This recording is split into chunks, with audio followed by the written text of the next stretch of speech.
Sabi po nila, speech is silver, silence is gold. Kung gaano kahalaga ang pananalita at ang pananahimik, na maaaring ikumpara ang pananalita sa pilak at ang pananahimik sa ginto sa tamang panahon. Napakahalaga na alam ng tao kung kailan magsasalita at kailan mananahimik. At ang Panginoon, who is God of order, His great teachings about timing. Timing for everything, even timing for silence. Ama, salamat po dahil maaari kami magsalita at maaari rin kaming manahimik. Sa ikabubuti na aming buhay, sa ikaluluwalhati na iyong pangalan, ituro mo sa amin ang mga marapat na panahon ng pagsasalita at pananahimik.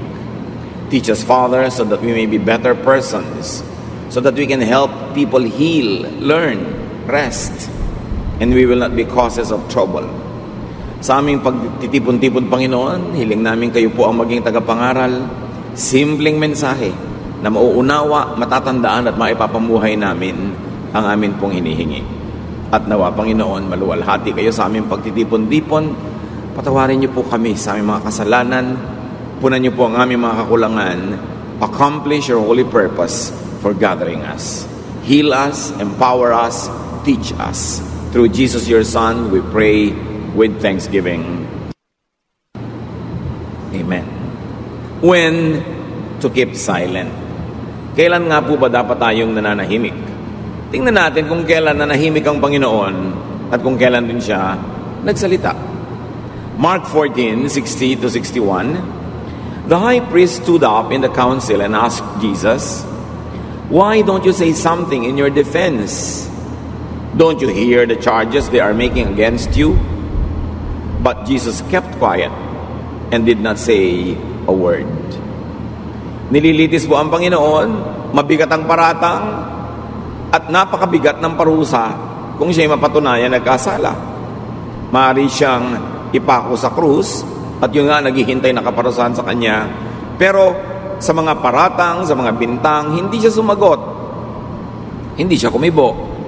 Bagay na katakataka, kasi siyempre kung ang buhay mo nakataya, sa gawin mo ang lahat para ikaw ay mapawalang sala. At nagtaka yung mga lumilitis, lalo na yung high priest. Sabi, hindi mo ba alam kung anong pwede mangyari sa iyo? Ba't di ka nagsasalita? Ba't hindi mo ipagtanggulan yung sarili? Pero hindi naman talaga kumibo ang Panginoon sa pagkakataon na yun. Jesus kept silent because his accusers would not listen anyway. Alam ng Panginoon na nahusgahan na siya bago pa man siya inaresto.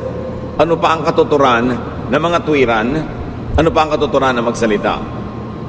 Something to learn from the Lord: keep silent when speaking won't help anyway. Mabuti pang manahimik ako, ang pagsasalita naman ay walang mabuting idudulot, walang magandang hahantungan, at wala ring ikabubuti sa sino man. Kumisa sa ating buhay nangyayari yan, tayo inaakusahan, nachichismis, may mga paratang, habang sasalita ka pa para ipagtanggol lang yung sarili, lalong gumugulo, humahaba ang kwento, wala rin namang maniniwala, mabuti pa manahimik ka na lang. But the situation is bad, you would say, yes, it's better to stay bad than it becomes worse. Kesa mas lumala pa, leave it at that. Mark 14:61-64. The high priest asked him another question. Are you the Messiah, the Son of the glorious God? Yes, I am, Jesus answered. Soon you will see the Son of Man sitting at the right side of God, all-powerful, and coming with the clouds of heaven. At once the high priest ripped his robe apart and shouted, "Why do we need more witnesses? You heard him claim to be God. What is your decision?" They all agreed that he should be put to death. So katatanong nila, dinagdagan nila ng napakalinaw na answerable by yes or no. Ikaw nga ba ang Mesiyas? Ikaw nga ba ang anak ng Diyos? Ako nga, sabi ni Jesus. At darating ang panahong makikita nyo akong dumarating sa kaluwalhatian at katabi ng amang napakamakapangyarihan. Pinilas ng high priest ang kanyang damit bilang papahayag ng pagtutol sa kanyang narinig. At sabi niya, hindi na natin kailangan pa ng iba pang mga saksi. Siya na mismo. Sa bibig na niya natin narinig ang pwede nating maging dahilan para siya ay hatulan ng kamatayan. At sila'y nagkasundo-sundong hatulan ng kamatayan ng Panginoon. In this case, speaking only condemned Jesus all the more. At ginawa yun ng Panginoon, hindi dahil siya nagkamali, kundi dahil yun ay nakatakdang maganap na siya ay mamamatay bilang kabayaran sa kasalanan ng sanlibutan. Pero sa bibig niya nagmula yung nagbigay ng lakas ng loob at ng legal basis sa kanyang mga kaaway para sa bigyan ng hatol na kamatayan. Sa ating case, na hindi naman nakatakda na tayo mapako sa krus, may mga panahong mas mainam pa rin manatiling nananahimik. Speaking, keep silent when speaking would only empower your opponent. Pag may nakasandal sa'yo, nananatili lang yung nakasandal habang nilalabanan mo, pero bubigay ka, tutumba rin siya.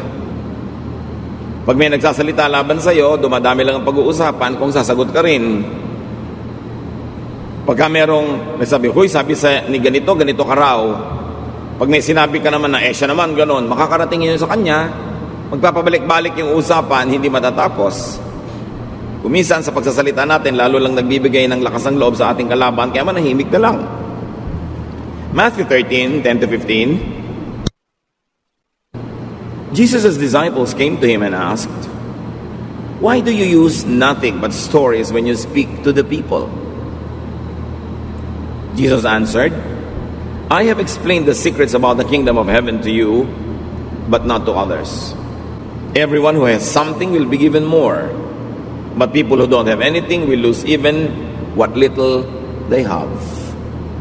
So ang Panginoon ay nagtuturo, pero mga talinghaga, mga bugtong, mga kwento na hindi maintindihan ng maraming nakikinig.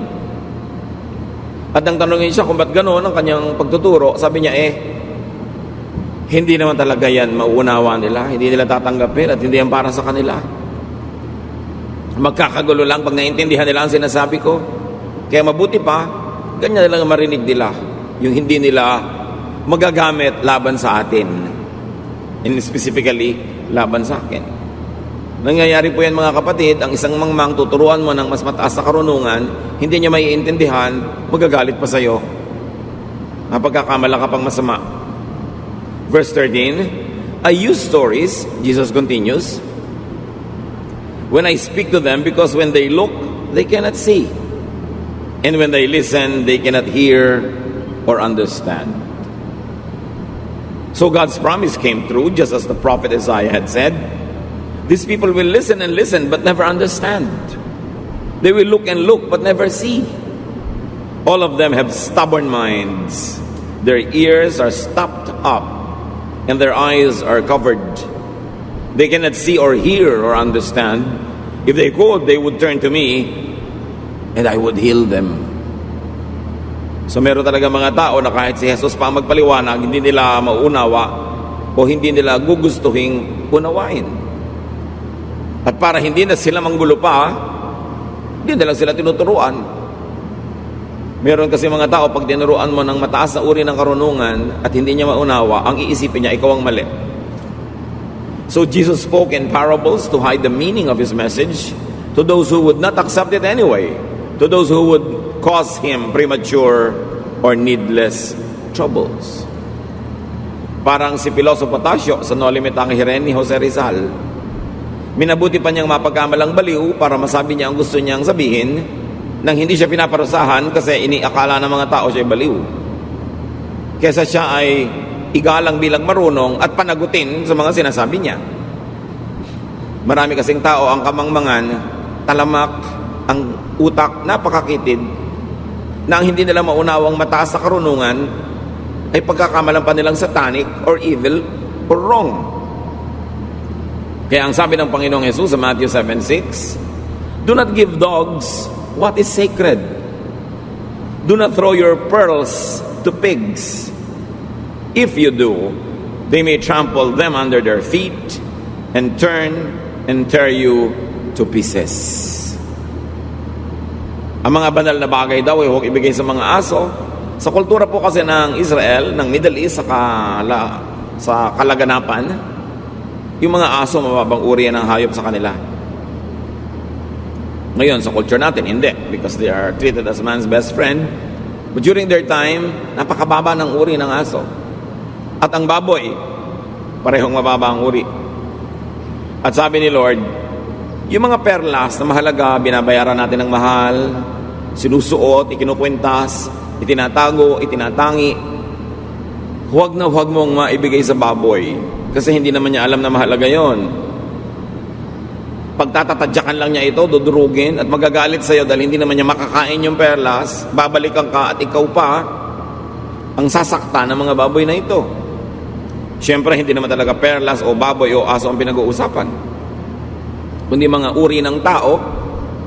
Ang Panginoon na mismo ang nagsabi, huwag mong ipagkatiwala ang mga mahahalagang ideya, mga mahalaga, matataas sa katuruan sa mga aso at baboy, sa mga taong makitid ang utak, sa mga taong walang nauunawa kundi yung mababa, yung kaning baboy, yung mga walang kwenta. Yan ang kanilang gusto. Oras na tinuruan mo sila ng matataas sa karunungan, sa iyo magagalit. Kaya ang Panginoon mismo, hindi niya talaga itinuro dun sa mga alam niyang hindi naman makakaunawa ang matataas na bagay. At kuminsan yan ang pagkakamaling nagagawa nating mga tao, na ipagtitiwala natin na isang mahalagang sikreto sa isang makatiang dila at chismosa. Hindi niya kayang pigilan ng katinang dila, hindi siya dapat bigyan ng lihim. Merong mga sobrang kamangmangan, hindi kayang umunawa ng karunungan, huwag mo nalang turuan, magagalit sa iyo. Merong hindi kayang humawak ng kayamanan, dapat huwag na lang yumaman. Panatilihing hamak at maralita at dahop, dahil yun ang kaya niyang maproseso at maunawa at maipamuhay. Some ideas could be too big for small minds. Even in theology, even in philosophy. So be silent when speaking would only anger people with small minds. Kaya sabi nila sa mga social gathering, it's best not to talk about religion or politics. Kasi nagdi-dinner kayo, bigla kami makakaaway. Nagso-socialize kayo, biglang mauuwi sa pagtatalo. Kasi kung merong grabing magpaliit, magpakitid, magpaurong ng utak, yan ay political loyalty and religious belief. Ang bilis niya magpadilim ng utak. Ang bilis magpagalit. Kaya sabi, kung marunong ka, iwasan mo na lang yung mga topic na yan. Do not try to talk to the person who has already decided early on never to be converted. Kaya kahit yung mga sobrang maaalab sa pag-share ng mga salita ng Diyos, mararamdaman mo naman kung yung kausap mo, away lang ang pupuntahan, hindi makikinig, it's better to be silent. Jesus understands. Siya na mismo ang nagsabi, don't give your pearls to swine. So Jesus kept silent to let people believe what they want to believe in. Ayaw mo, di wag mo.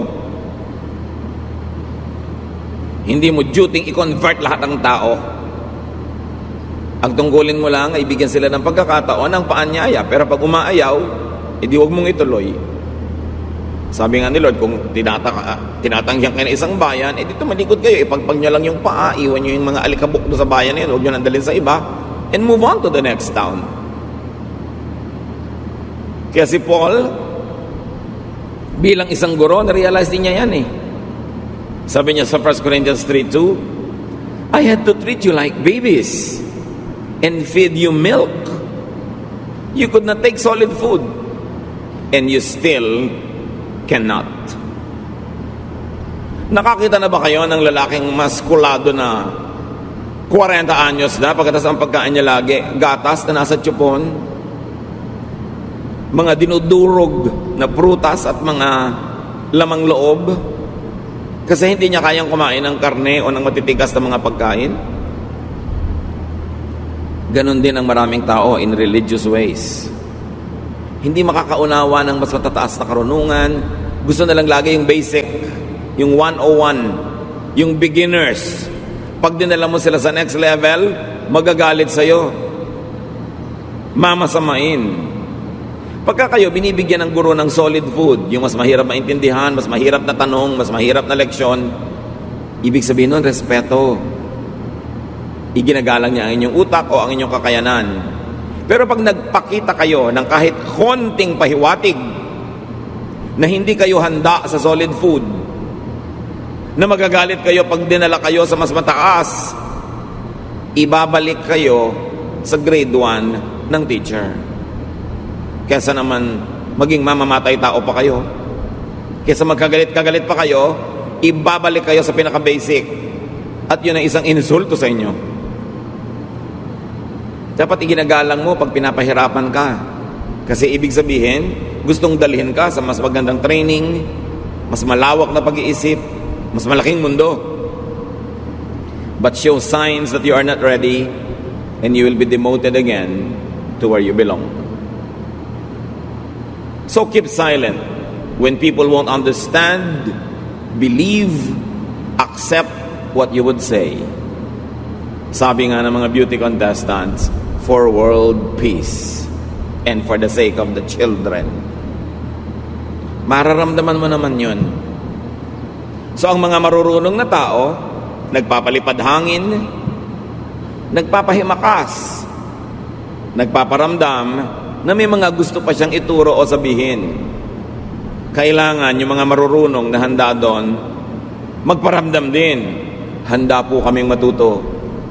Handa kaming mahirapan na tumawid mula sa grade 1 patungong grade 2. From grade 2 to grade 3. Pero oras na hindi kayo nagparamdam na handa rin kayo, mararamdaman ng gusto magturong hindi kayo handa, hahayaan na lang kayo kung saan kayo nandun.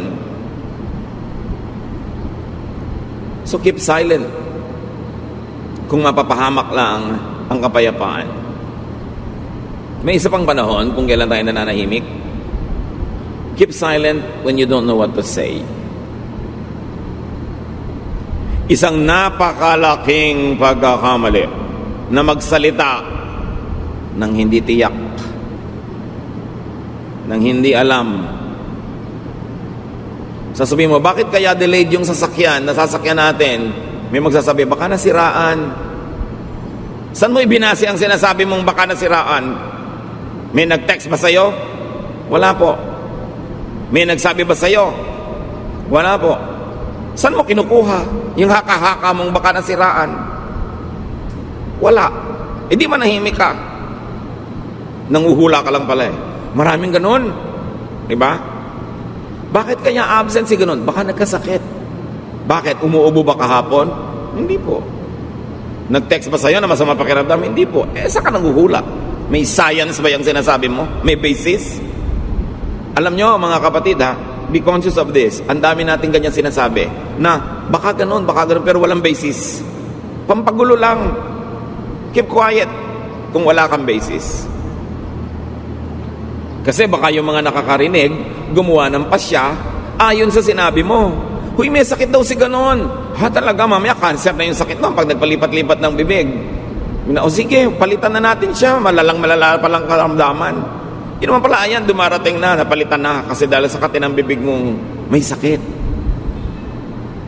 Nakakamislead.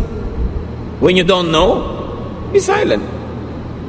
Proverbs 17, 27 to 28. It makes a lot of sense to be a person of few words and to stay calm. Even fools seem smart when they are quiet. Oo nga naman. Malaki ang kapakinabangan ng taong konti lang kung magsalita kesa marami.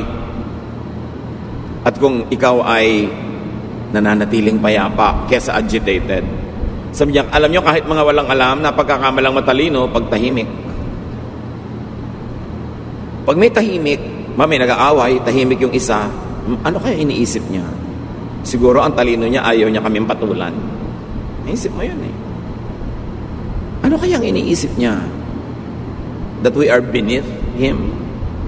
That's why ayaw niya magsalita. Pero may mga tao, oras na nagsalita, wala pang 5 words ang nasasabi. Naibuyang-yang na nila sa lahat ang kawalang alam nila. At yun ang problema sa mga taong walang alam. Sa kawalang alam nila, hindi nila alam na idinidisplay nila na sa pagdadaldal nila, lalo nilang ibinibistong wala silang alam. Kaya ang sabi ng Biblia, manahimik. Baka sakaling mapagkamalang kapag matalino.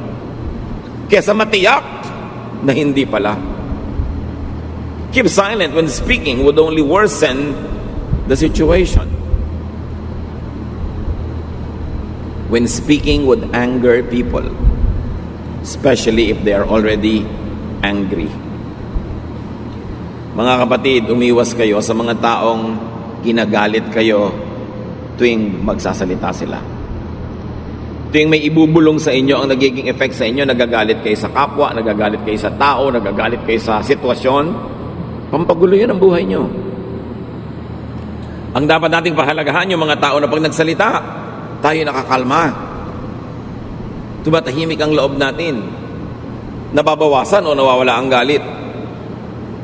Iwasan yung laging makipag-usap sa nakakagalit pag siya ang nagsasalita. Na either sa kanya kayo nagagalit o nagagalit kayo sa iba. Be very, very careful with people who manipulate you into becoming angry at other people. Ngayon pa lang, isipin nyo, sino ang mga tao na pagkakausap ko, yung kagalit niya, mamaya galit na rin ako? O yung tao, hindi ko naman naririnig yung kanyang panig, pero nagagalit na ako dahil nabubulungan ako, itong taong to. May mga ganon. Mga padala ng impyerno para kayo guluhin. Kailangan, sinasala natin ang ating nadidinig. At yung mga tao na yung kakausapin nyo, kung sasagot, pabalang, nakakagalit. Kanina hindi kayo galit, pero dahil nagsalita siya ng pangit, galit na rin kayo. Avoid such people. Sabi sa Bible, Proverbs 15:1, a kind answer soothes angry feelings, but harsh words stir them up. Ano kaya ang magic ng salita? Tunog lang naman yun, ha? Tunog. Pag pumasok sa tenga mo, pasok sa utak mo, biglang galit ka agad dahil sa nadinig mo. Kung ang bahay nilalagyan ng pinto, lock, rehas, screen, para huwag makapasok ang mga di dapat din may pinto, lock, rehas, screen ang ating tenga para hindi natin papasukin ang mga ideya na magpapagalit, magpapainis, sisira ng ating kalusugan at ng ating kaluluwa. At kung tayo'y sasagot, lalo sa galit, tiyakin ninyo na galit siya, pero nung nagsalita kayo, nabawasan ang galit o nawala. Hindi lumala ang galit. Kasi pag lumala ang galit niya, lugi naman kayong lahat. Kung saksakin ka, kung barilin ka, o hindi ka natulungan, magalit sa'yo, lugi ka pa rin. Hindi katangian yung nakakapagpagalit, yung nakakapang-inis ng kapwa. May mga tao ay pinagmamalaki yun. Alam mo kung anong gift ko? Mang-inis. At may mga tao sa dista, naiinis ka na, iinisin ka pa. Lalo kasambahay mo, galit ka na, tapos kakanta-kanta pa siya, parang baliwala. Pero alam mo, impacta lang talaga, nang iinis. Ikaw naman, naiinis ka na, nagagalit ka na, edi nagtatagumpay naman siya. Lugi yung mga ganong tao, nang iinis, nang gagalit, tingnan lang nila ang buhay nila, history nila, track record nila, tad ng problema. Kasi hindi naman natutulog ang Diyos. Ayaw niya ng ganyan mga behavior. Yung bibig natin, ibinigay ng Diyos yan. Yung thought, yung sound waves, yung voice, para tayo maging tinig ng Diyos. Hindi tinig ni Satanas. Para pagbubuka ang ating bibig, blessing ang napapala ng nakikinig at hindi curse. So bantayan ang ating bibig at bantayan din yung mga bibig na nakakapagpagalit, iwasang makinig sa kanila. Proverbs 26:20, where there is no fuel, a fire goes out. Where there is no gossip, arguments come to an end. So may chismis. Paano mo mapapatahimik ang chismis? Huwag kang kumibo. Huwag kang sumagot. Kada kibo, kada sagot, kada pangangatwiran, kada pagganti, nagdadagdag ka lang ng panggatong, ng fuel dun sa apoy. Hahaba ang gulo. So manahimik. Ecclesiastes 3:1. Everything on earth has its own time and its own season. There is a time to be silent. Nawa magkaroon tayo ng karunungan na makilala ang tamang oras para magsalita, kumibo, mga tuwiran, at ang tamang oras para manahimik lamang. Kahit napakahalaga ng iyong mensahe, kung ang kaharap mo mga baboy, mga aso, huwag mo na munang ibigay dahil magagalit lang sila, magkakagulo lang, masihihirap pa silang kausapin later on dahil nagkaroon kayo ng hidwaan ngayon. Ipaghintay ng tamang panahon. Ang Espiritu ng Diyos na nasa ating puso ang magsasabing ito, magandang panahon. Kumisan, we misread the message of the Spirit. Magbibigay tayo ng salita, tapos naramdaman mo, ay, hindi pala tamang oras. Atras, retreat, be quiet. Huwag nang ipagpatuloy pa isang endeavor na walang uuwian kundi gulo. Lalo sa mag-asawa, sa magulang at anak, sa magkakapatid, yung malalapit sa buhay, maging magkakasama sa trabaho. Iwasang magsalita ng nakakagalit. Iwasang magsalita ng nakakapagpalayo ng loob sa iyong kapwa. Kasi kahit sampalin mo yung tao, suntukin mo, galusan mo, matagal lang gumaling yung sugat, nabura ang peklat, nawala ang mga pasa. Pero kung salita ang ipinanakit mo, nauuna pang gumaling yung mga physical wound kaysa wounds that you inflict in the heart. Mas iniinda ng tao yung sakit sa dibdib na ginagawa ng masama at pangit na salita kaysa yung sakit ng katawan na maaari niyang makuha sa physical bugbog.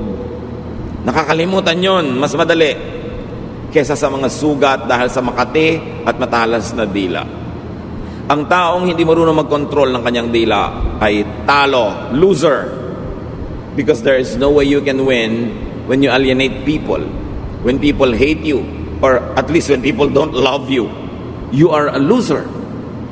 Kaya talinuhan, ikontrol ang bibig, at manahimik kung yun ang mas kapakipakinabang.